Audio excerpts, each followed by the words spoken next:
Autopsy result is out. March 2013 that Jorge Bergoglio, Archbishop of Buenos Aires, became the 266th Pope of the Roman Catholic Church. Let's go straight to the square now, and there's a huge roar going up, and I suspect that means that the French Cardinal, who will announce who this Pope is on the dais. Habemus Papam. But even among so many predecessors, over so many hundreds of years, his was a papacy that was destined to stand out. The first Pope from outside Europe in more than a millennium, the first ever from South America. Buonasera. And the first since 1415 to take over from a still living predecessor after the resignation of Pope Benedict. A transition portrayed on film between a conservative, austere Pope criticised for his handling of clerical child abuse scandals and a man fit to give the Church a more modern, more personable face. You're the right person. Church needs to change, and you could be that change. It could never be me.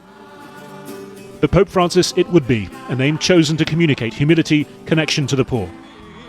His early papal visits recalled the rapturous receptions for John Paul II, Pope Francis displaying similar public warmth and even star power.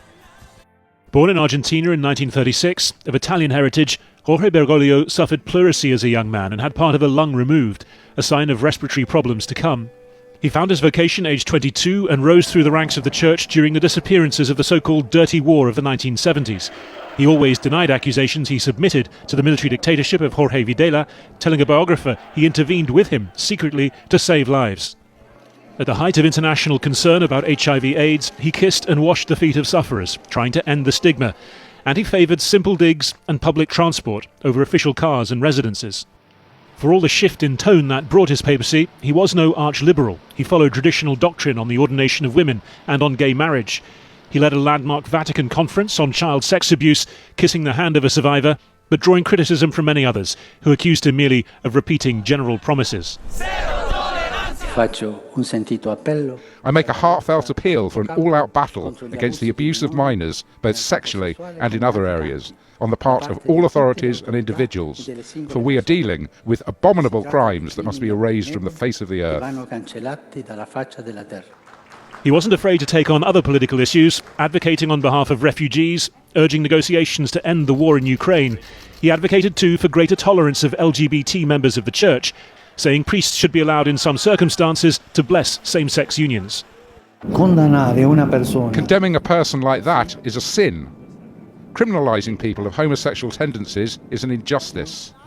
But last year the Vatican had to apologise after the Pope was quoted as telling bishops, using an anti-gay slur, that there was already too much homosexuality in Catholic seminaries.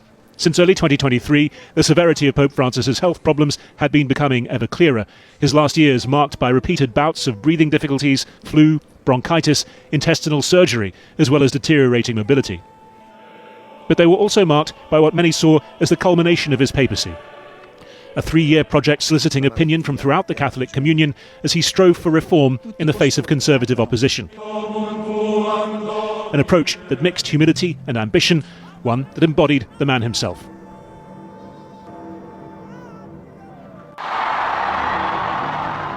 It was March 2013 that Jorge Bergoglio, Archbishop of Buenos Aires,